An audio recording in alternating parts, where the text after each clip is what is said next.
Good morning students. 37वीं video के साथ में 36 या 36 वीडियो हमारी चल रही है। उसमें आपको समसूत्री विभाजन या केंद्र विभाजन का वर्णन हो चुका है और उसका महत्व भी बता दिया गया है। इसके बाद में आगे आता है आपको अर्धसूत्री विभाजन। तो देखिएगा अर्धसूत्री विभाजन क्या होता है, मतलब किसे कहते हैं, क्या परिभाषा है। नाम से प्रदत्त है अर्धसूत्री विभाजन, ऐसे बोलते हैं मियोसिस। इनसे बोलते हैं इसको meiosis division, MIOSIS, meiosis division. ध्यान देना। तो क्या परिभाषा है इसकी, अर्धसूत्री विभाजन किसे कहते हैं। ध्यान देना, ऐसा विभाजन जिसमें, कैसे विभाजन, ऐसा विभाजन जिसमें संतति कोशिकाओं में गुणसूत्रों की संख्या मात्र कोशिका से आधी हो जाती है, तो उसे क्या बोलते हैं, अर्धसूत्री विभाजन कहते हैं। या ध्यान देना, अर्धसूत्री विभाजन द्वारा बनने वाली पुत्री कोशिकाएं या संतति कोशिकाएं क्या होती हैं, अगुणित होती हैं। अतः लैंगिक जनन करने वाले जो जीव होते हैं, ये उनमें जीवन चक्र में अर्धसूत्री विभाजन अगुणित अवस्था उत्पन्न हो जाती है। जैसे लैंगिक जनन करने वाले जो जीव होते हैं उनमें अर्धसूत्री विभाजन द्वारा अगुणित अवस्था उत्पन्न हो जाती है। ध्यान देना। और निषेचन के द्वारा पुनः द्विगुणित अवस्था उत्पन्न हो जाती है। अतः यह आता है कि पादप एवं जंतुओं में युग्मक जनन के दौरान, पादप एवं जंतुओं में युग्मक जनन के दौरान अर्धसूत्री विभाजन होता है, जिसके फलस्वरूप अगुणित युग्मकों का निर्माण होता है। अतः अर्धसूत्री विभाजन जनन कोशिकाओं में संपन्न होता है। अब ये कैसे होता है इसके बारे में देख लेते हैं। तो हम इसमें इसकी मुख्य विशेषताएं कौन कौन सी हैं, अर्धसूत्री विभाजन की, इसके बारे में बताएंगे आपको। तो इसकी परिभाषा, फिर ये किन जीवों में होता है, फिर अर्धसूत्री विभाजन की मुख्य विशेषताएं, फिर इसकी विधि का वर्णन करेंगे। तो इसमें परिभाषा देखें इसकी, क्या परिभाषा है इसकी, ध्यान देना बेटा। परिभाषा कि ऐसा विभाजन, ऐसा विभाजन जिसमें पुत्री कोशिकाओं या संतति कोशिकाओं, बात एक ही है, डॉटर सेल्स, पुत्री कोशिकाओं क्या बोलेंगे, daughter cells, DOUGHTER, daughter cells, पुत्री कोशिकाओं में गुणसूत्रों की संख्या, गुणसूत्रों की संख्या मात्र कोशिका या जनक कोशिका, मात्र कोशिका से बोलते हैं मदर सेल, या mother cell, MOTHER, mother cell, गुणसूत्र संख्या मात्र कोशिका से आधी हो जाती है, तो उसे अर्धसूत्री विभाजन कहते हैं। तो उसे अर्धसूत्री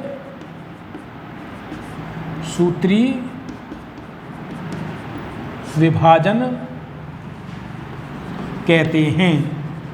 तो ध्यान दीजिएगा बेटा कि ऐसा विभाजन जिसमें पुत्री कोशिकाओं, डॉटर सेल्स या संतति कोशिकाओं में गुणसूत्रों की संख्या मात्र कोशिका या जनक कोशिका से आधी हो जाती है, तो उसे अर्धसूत्री विभाजन कहते हैं।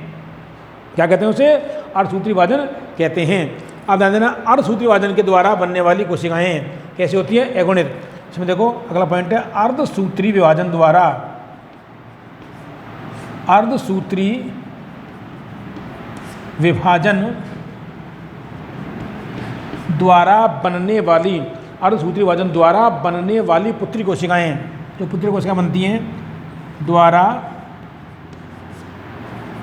बनने वाली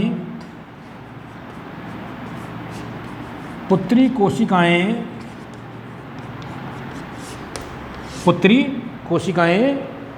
अगुणित कैसे होती हैं, एप्लॉइड, अगुणित स्मॉल एन होती हैं, हैप्लॉइड होती हैं। अर्थात अगुणित अवस्था क्या होती है? जिसमें गुणसूत्रों की संख्या जोड़े में नहीं होती है, अर्थात आधी हो जाती है, दुगुणितों से आधी हो जाती है। तो आगे देखिएगा, इसलिए आगे आता है लैंगिक जनन करने वाले, लैंगिक जनन करने वाले जीवों में, अतः लैंगिक जनन करने वाले जीवों के जीवन चक्र में, यह लिखो, जीवों के जीवन चक्र, लाइफ साइकिल, जीवन चक्र में अर्धसूत्री विभाजन द्वारा, जीवन चक्र में अर्धसूत्री विभाजन द्वारा, अर्धसूत्री विभाजन द्वारा अगुणित अवस्था उत्पन्न हो जाती है। अगुणित अवस्था उत्पन्न हो जाती है, उत्पन्न हो जाती है। तो ध्यान देना, अगुणित अवस्था क्या होती है? लैंगिक जनन करने वाले जीवों के जीवन चक्र में अर्धसूत्री विभाजन द्वारा अगुणित अवस्था प्राप्त हो जाती है। ध्यान देना, मात्र कोशिका कैसी होती है? द्विगुणित होती है। ध्यान देना, मात्र कोशिका द्विगुणित होती है, उसमें अर्धसूत्री विभाजन द्वारा पुत्री कोशिका का निर्माण होता है। जो पुत्री कोशिका कैसी होती है? अगुणित होती हैं। तो ये तो बताया गया है कि ऐसा विभाजन जिसमें पुत्री कोशिकाओं में गुणसूत्रों की संख्या मात्र कोशिका, मदर सेल से आधी हो जाती है, तो उसे अर्धसूत्री विभाजन कहते हैं। अर्धसूत्री विभाजन द्वारा बनने वाली पुत्री कोशिकाएं, जो पुत्री कोशिका बनती हैं, संतति कोशिका बनती हैं, उन क्या होती हैं? वो अगुणित होती हैं। अब कैसे होती हैं?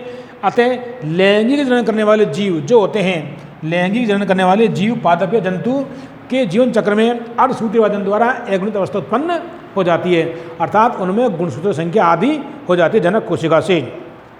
और अब ध्यान देना, द्विगुणित कैसे होती है? और निषेचन द्वारा, ध्यान देना, तथा निषेचन के द्वारा, आगे देखो, निषेचन के द्वारा क्या हो जाती है? द्विगुणित अवस्था प्राप्त हो जाती है।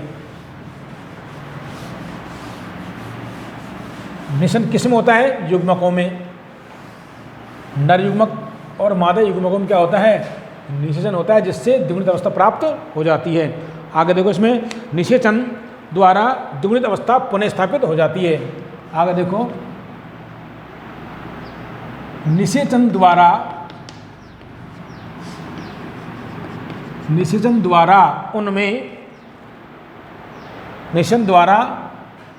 उनमें द्विगुणित अवस्था, मतलब ट्वेन, पुनः स्थापित हो जाती है। अर्थात निषेचन किस में होता है? नर एवं मादा युग्मकों में। और क्या बनता है? युग्मनस। तो निषेचन द्वारा, तो कहने का मतलब यह है कि ध्यान देना कि लैंगिक जनन करने वाले जितने भी जीव हैं, चाहे वो पादप हो या जंतु हो, उनमें अर्धसूत्री विभाजन द्वारा अगुणित अवस्था प्राप्त हो जाती है। और जो ये अगुणित अवस्था बनती है युग्मकों के रूप में होती है, नर युग्मक एवं मादा युग्मक, इनका जब संयोजन होता है, या उसे क्या बोलते हैं? निषेचन। तो नर एवं मादा युग्मकों के संलयन को निषेचन कहते हैं। तो निषेचन द्वारा द्विगुणित अवस्था पुनः स्थापित हो जाती है, जिसके फलस्वरूप आगे आता है कि अतः पादप एवं जंतुओं में युग्मक जनन के दौरान, कौन सा जनन होता है? युग्मक जनन। इसमें आता है अतः पादप एवं जंतुओं में युग्मक जनन के दौरान, युग्मक जनन के दौरान क्या होता है? अर्धसूत्री विभाजन होता है। युग्मक जनन के दौरान अर्धसूत्री विभाजन होता है। अर्धसूत्री विभाजन अर्धसूत्री विभाजन मियोसिस डिवीजन होता है। अर्धसूत्री विभाजन होता है किस दौरान? युग्मक जनन के दौरान। युग्मक जनन किसे कहते हैं? युग्मकों के निर्माण की क्रिया को युग्मक जनन कहते हैं। तो युग्मक जनन ध्यान देना, अर्धसूत्री विभाजन द्विगुणित कोशिकाओं में होता है और युग्मक जनन कहाँ होता है? जनन कोशिकाओं में। तो युग्म विभाजन होता है जिसके फलस्वरूप अगुणित युग्मक उत्पन्न होते हैं। जिसके फल स्वरूप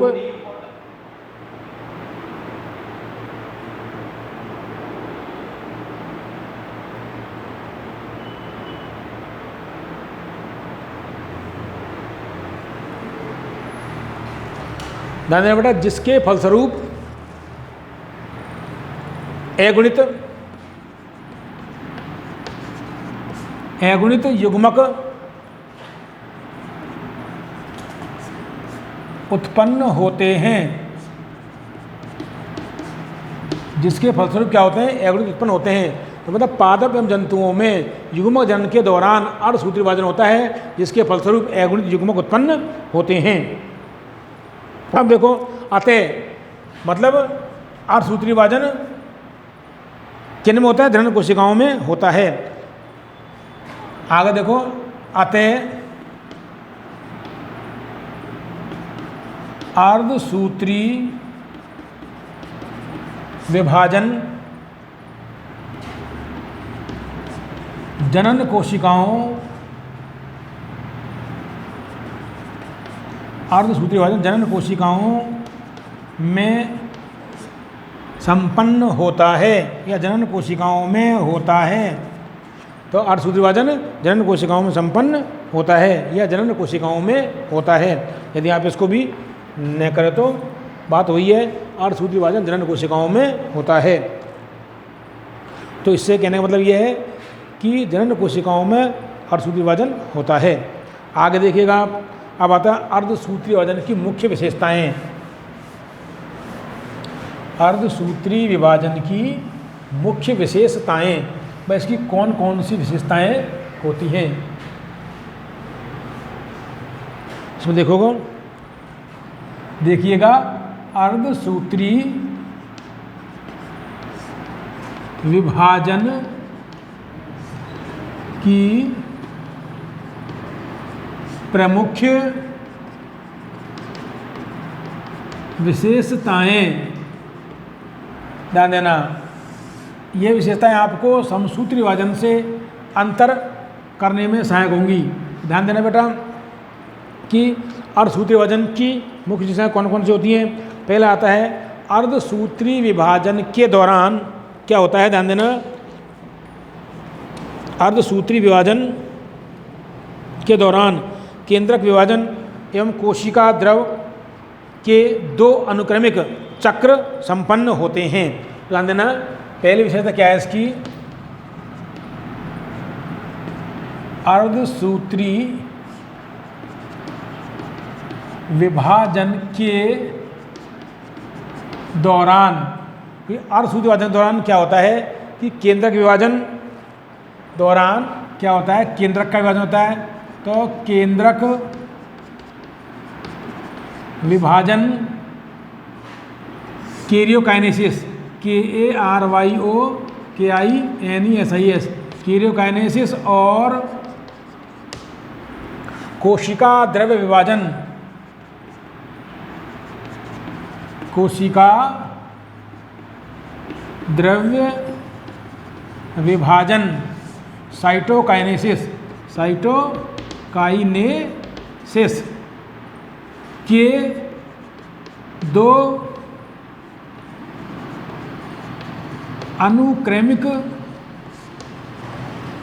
चक्र संपन्न होते हैं। क्या होते हैं? अनुक्रमिक चक्र संपन्न होते हैं। मतलब लगातार केंद्रक विभाजन 2 बार और कोशिका द्रव्य विभाजन 2 बार होता है। ध्यान देना, संपन्न होते हैं जिसे या फिर जिन्हें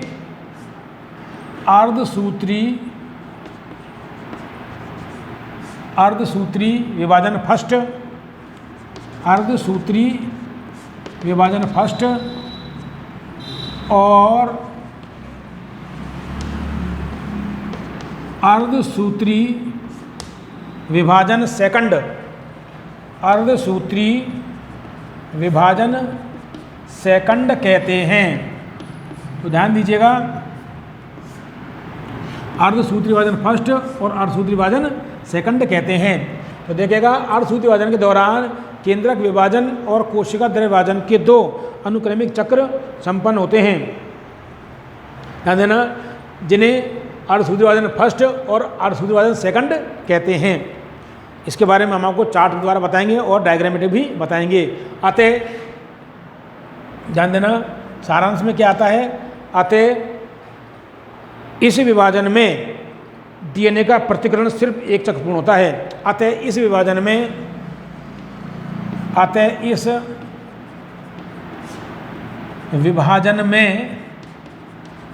डीएनए की प्रतिकृति का केवल एक चक्र संपन्न होता है। केवल एक चक्र संपन्न होता है, मतलब एक ही चक्र होता है या पूर्ण होता है, यूँ भी कह सकते हैं। केवल एक चक्र पूर्ण होता है, यूँ कर दो आप, एक चक्र पूर्ण होता है, एक चक्र कंप्लीट होता है या पूर्ण होता है। ध्यान देना, तो पहली विशेषता क्या थी कि अर्धसूत्री विभाजन के दौरान केंद्रक विभाजन कैरियोकाइनेसिस और कोशिका द्रव्य विभाजन साइटोकाइनेसिस के दो चक्र या दो अनुक्रमिक या लगातार दो सतत चक्र संपन्न होते हैं, जिन्हें अर्धसूत्री विभाजन फर्स्ट और अर्धसूत्री विभाजन सेकंड कहते हैं।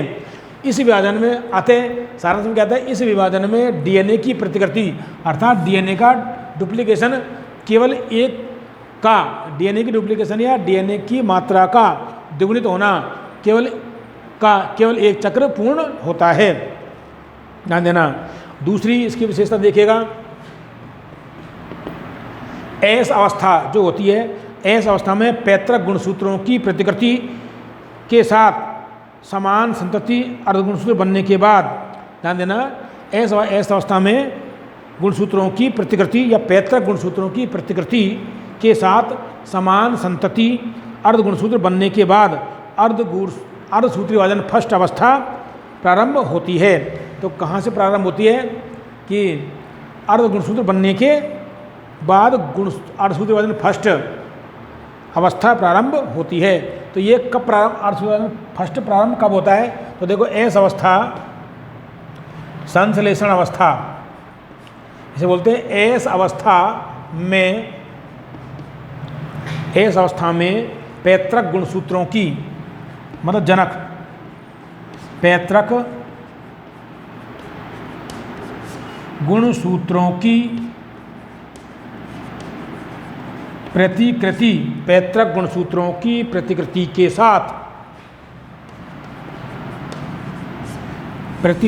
साथ क्या होता है, संतति अर्धगुणसूत्र प्रतिकृति के साथ समान संतति, समान पुत्री अर्धगुणसूत्र या संतति अर्धगुणसूत्र, अर्धगुणसूत्रों के बनने, अर्धगुणसूत्रों के बनने के बाद, अर्धगुणसूत्रों के बनने के बाद अर्धसूत्री विभाजन फर्स्ट आरंभ होता है या अर्धसूत्री विभाजन अवस्था फर्स्ट आरंभ होती है। कब होती है आरंभ, ध्यान रखना कि समान पुत्री अर्धगुणसूत्र बनने के बाद अर्धसूत्री विभाजन अवस्था प्रारंभ होती है। अब देखिएगा भाई कौन सी अवस्था पहले प्रारंभ होती है, अर्धसूत्री विभाजन फर्स्ट अवस्था। आगे देखो इसकी तीसरी जो मुख्य विशेषता है उसमें देखिएगा,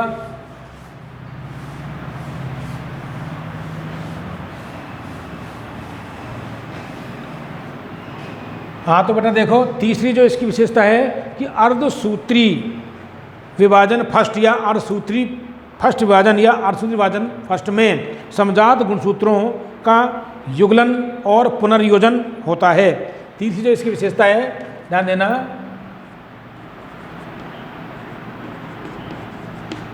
अर्धसूत्री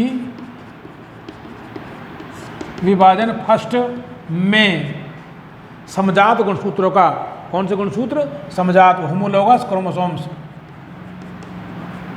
समजात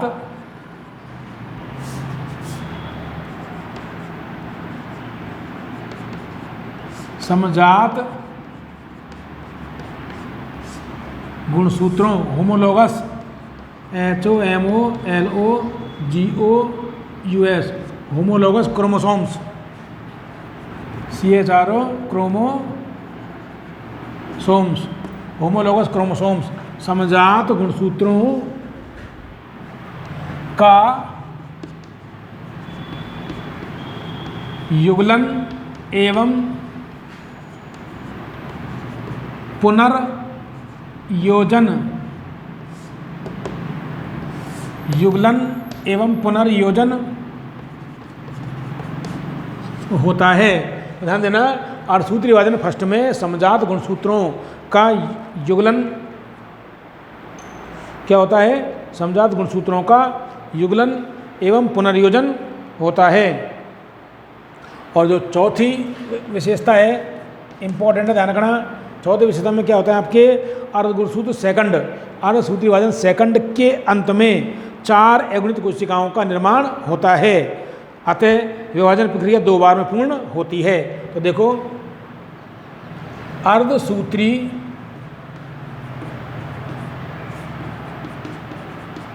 विभाजन सेकंड के अंत में 4 अगुणित पुत्री कोशिकाओं, 4 अगुणित पुत्री कोशिकाओं का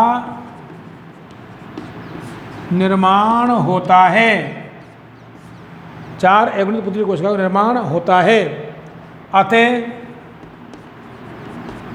विभाजन की प्रक्रिया, अतः विभाजन की प्रक्रिया 2 बार में पूर्ण होती है, 2 बार में पूर्ण होती है। तो ध्यान देना, जो विभाजन की प्रक्रिया होती है वो 2 बार में पूर्ण होती है। मतलब अर्धसूत्री विभाजन सेकंड के अंत में 4 अगुणित पुत्री कोशिकाओं का निर्माण होता है, जिससे यह सिद्ध होता है कि विभाजन की प्रक्रिया 2 बार में पूर्ण होती है। अब कैसे होती है देखो ध्यान से, इसको हम एक चार्ट के द्वारा और डायग्राम के द्वारा बताएंगे आपको। तो देखिएगा, अर्धसूत्री विभाजन एक सूत्र बनता है, अर्धसूत्री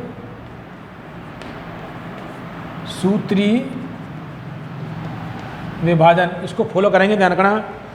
अर्धसूत्री विभाजन बराबर एक बार क्या जाएगा? गुणसूत्रीय विभाजन,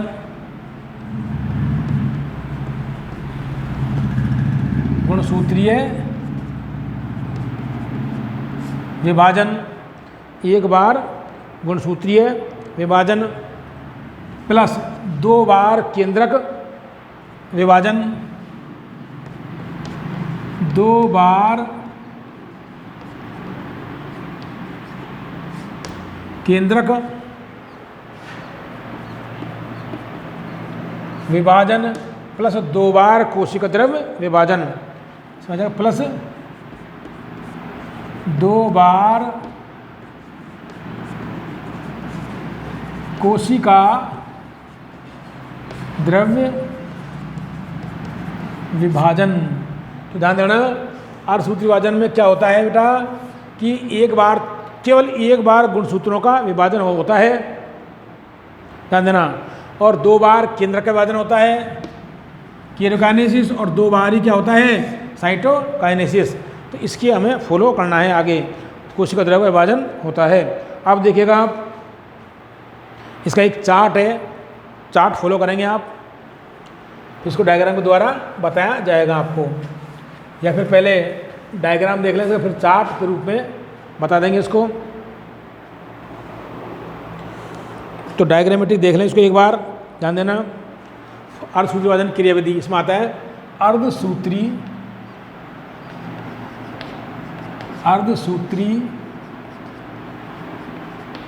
विभाजन की क्रिया विधि, अर्धसूत्री विभाजन की क्रिया विधि चार्ट के द्वारा, उसके डायग्रामेटिक द्वारा। मान लीजिएगा हमारे पास एक कोशिका है, इसका विभाजन होना है, मान लीजिए ये कोशिका 2n, इसका विभाजन होना होता है। तो ये सबसे पहले क्या होता है, कोशिका क्या करेगी, इंटरफेज अवस्था में प्रवेश करेगी। इसका क्या हो जाता है, ये जो पदार्थ होता है अनोन्य पदार्थ, ये क्या हो जाता है डबल हो जाता है, ऐसे ये डबल हो जाता है द्विगुणन के द्वारा। तो इसी अवस्था को क्या कहेंगे हम, इंटरफेज। ये अवस्था क्या हो जाती है, इंटरफेज, अंतरावस्था, अंतरावस्था। तो अंतरावस्था में जो गुणसूत्रीय पदार्थ होता है वो क्या हो जाता है, डबल हो जाता है। या फोरियन से मतलब चतुर्गुण तो नहीं है, डबल हो जाता है, कहने का मतलब ये है। ध्यान देना, इसके बाद में जो अवस्था आती है ये देखिएगा, तो ये द्वितीय अर्धगुणसूत्रों के रूप में हो जाती है, ये द्वितीय अर्धसूत्री विभाजन। इसके बाद में आता है आपको गुणसूत्र दुगुना हो जाता है, गुणसूत्रीय पदार्थ दुगुना हो जाता है। अब आती है इसके बाद में आपको जो केरियोकाइनेसिस, यहाँ चलता है आपको केंद्रक विभाजन होता है इसका, केंद्रक विभाजन, केंद्रक विभाजन इसे बोलते हैं केरियोकाइनेसिस, KARYOKINESIS, केरियोकाइनेसिस। इसमें जो कोशिका होती है वो केंद्रक 2 भागों में बढ़ जाता है, 2n और ये 2n, या हम कह सकते हैं इसको, या फिर इसको हम ये भी कह सकते हैं NN कह सकते हैं इसको, NN। मतलब 4n से मतलब ये नहीं चतुर्गुणित है, यहाँ डबल हो जाता है, मतलब ये गुणसूत्रीय पदार्थ, और इस रूप में बढ़ जाता है NN, ऐसे ये हो जाता है। इसके बाद में इसका क्या होता है, केरियोकाइनेसिस। और केरियोकाइनेसिस क्रिया, ध्यान देना, 2 भागों में पूर्ण होती है। केरियोकाइनेसिस 2 भागों में नहीं, केरियोकाइनेसिस मतलब ये केंद्र विभाजन फर्स्ट भी कह सकते हैं इसको, केंद्र विभाजन फर्स्ट। इसमें आ जाएगा आपको ये 4 अवस्थाओं में पूर्ण होता है। प्रोफेज क्या बोलेंगे, पूर्वावस्था, पूर्वावस्था फर्स्ट, दूसरी मध्यावस्था फर्स्ट, और तीसरी जो आती है पश्चावस्था फर्स्ट, और लास्ट में अंत्यावस्था, अंत्यावस्था फर्स्ट। इसे बोलते हैं prophase, PRO PHASE, prophase first, metaphase META PHASE, metaphase first इसे बोलते हैं, anaphase ANA PHE, anaphase PHASE, anaphase first इसे बोलते हैं, telophase TELO PHASE, telophase first. तो ये केंद्र विभाजन फर्स्ट होता है। अब देखिएगा क्या हो जाता है, केंद्र का विभाजन हो जाता है, 2 भागों में हो जाता है। अब देखिएगा आप इसमें जो ये प्रोफेज फर्स्ट होती है, ये 5 उपावस्थाओं में बटी होती है। सबसे लंबी हम जटिल इसे बोलते हैं पहले लेप्टोटीन, पहली, दूसरी आ जाती है आपको जाइगोटीन, जाइगोटीन, डिप्लोटीन, डिप्लोटीन, चौथी है डाइकाइनेसिस, डाइकाइनेसिस, ओ सॉरी एक मिनट रुको, लेप्टोटीन, जाइगोटीन, पैकाइटिन, तीसरी होती है पैकाइटिन, पैकाइटिन उपावस्था, और चौथी होती है डिप्लोटीन, डिप्लोटीन, और पांच होती है डाइकाइनेसिस, डाइकाइनेसिस, ध्यान देना डाइकाइनेसिस, पहली, दूसरी, तीसरी, चौथी, पांचवी, हम ये भी कह सकते हैं इसको फर्स्ट, ये डालो ऐसे ही 1 2 3 4 5, 5 अवस्थाओं में बांटा गया है। तो सबसे लंबी एवं जटिल अवस्था होती है कौन सी? प्रोफेज फर्स्ट अवस्था। आगे देखो, अब इसका क्या हो जाएगा, यहाँ पर कोशिका द्रव का विभाजन हो जाएगा, यहाँ पर यह आता है कोशिका द्रव विभाजन फर्स्ट, कोशिका द्रव्य विभाजन फर्स्ट। तो देखिएगा ये हो गया, ये कोशिका है, ये 2n n